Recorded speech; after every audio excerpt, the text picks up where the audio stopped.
followed the blood test very closely. And you can see that all children had a nice decrease of iron accumulation very quickly.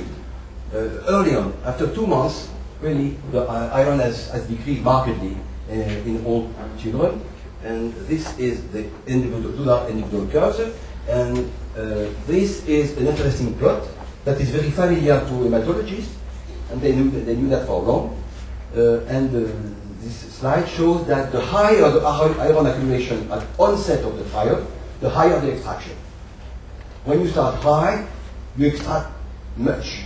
When you start from low iron accumulation, you don't extract that much. So the higher the iron overload at onset, the higher the extraction.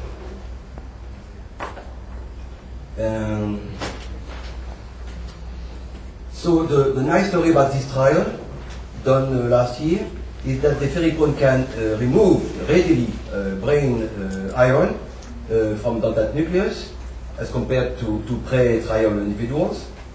The higher the T2 star value, the higher the reduction. We started 20 milligrams per kilogram is enough. I shall talk to you about adverse events later. But 20 milligrams, which is much less than the dose that is given to thalassaemic children. They are usually given 50, 100 milligrams per kilogram. But this is not needed here. Low doses as 20, 30 milligrams are much enough to remove iron. And what was our sense to Kiman, one side who is sitting here also, who did the trial with me, is that some patients mention a clinical improvement. I am not claiming more than that. And we have to wait for a double-blind trial to make sure, but some unexpected clinical benefits were noted in wheelchair-bound subjects, like coldness and pain in the feet, tremor, voice, delicate movement, incontinence and constipation improved. And in the youngest patient, given the Deferiprone, the still valid one, I have observed probably an improvement. But the value of this observation is 0, because it is an open trial. And until we have not launched a double-blind clinical trial, I can draw no conclusion from that. The only conclusive evidence from this study is that we can remove accumulating iron from the brain with this compound based on pre-treatment T2 SAR values. I would like to mention briefly 2 adverse events, very much threatening, very much scaring for me. One is a severe agranulocytosis, because this compound, for no known reason, is awfully toxic for the bone marrow. In some cases, the incidence of this event is very, very low. But when it happens, it's very severe. This patient had 0 polynuclear, 0. Complete neutropenia. And she underwent a severe infectious disease. Fortunately, they recovered thereafter. When given GCSF, they recovered very nicely and completely. So this is a drawback. This is a potentially harmful condition, but I mean for a completely different reason, because this happened to anyone, not only to the children, but in thalassemia as well, or drepanocytosis, sickle cell anemia. My other concern is the 2 children given higher dose, because we started very high. Based on the trial from the hematologist, we started high at 80 milligrams per kilogram, and we had a very threatening neurological adverse event in one child who had nausea, dizziness, floppiness, poor head control, abnormal eye movement, and poor conscience.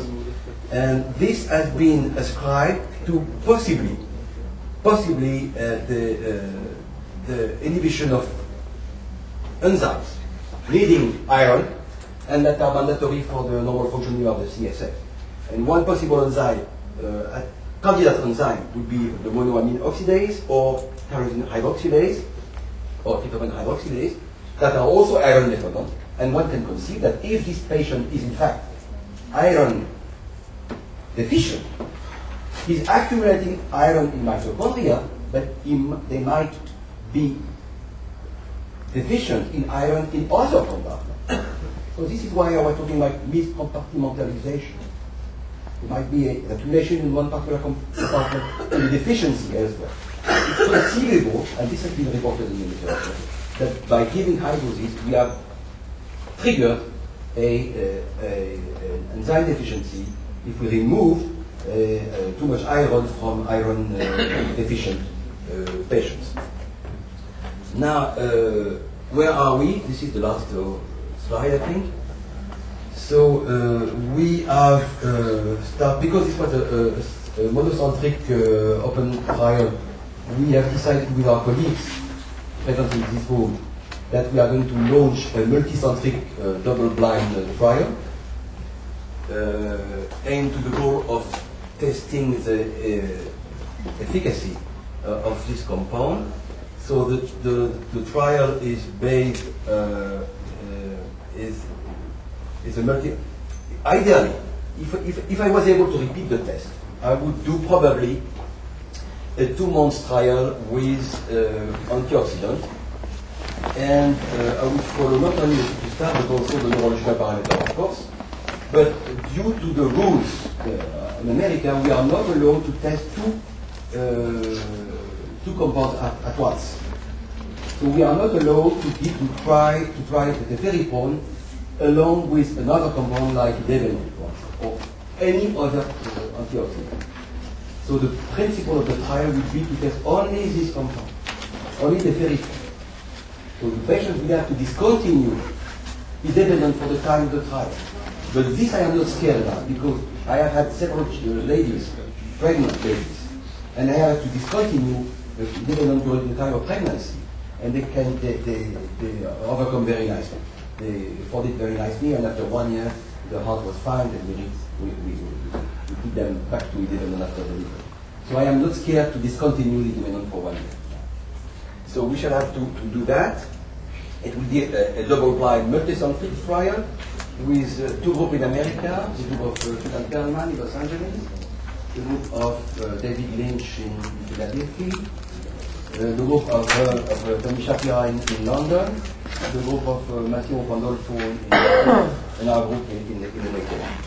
The principle is to include 80 individuals, 40 children, 40 adults. They are going to use higher doses, more than ours, 40 to 60 milligrams. And the trial is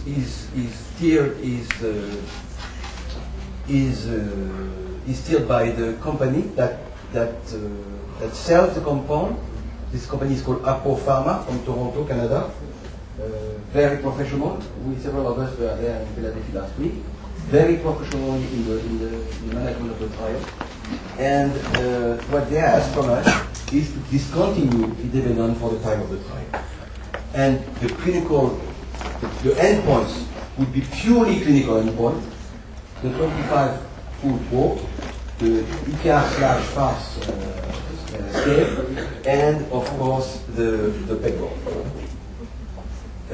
I am concerned, of course, as to the relevance of the animal models, because Hélène and Michel claimed that iron accumulation was not an early event in euro-ATAXIA in their model, and what we have, as far as we can say in human, it's probably much earlier than previously thought.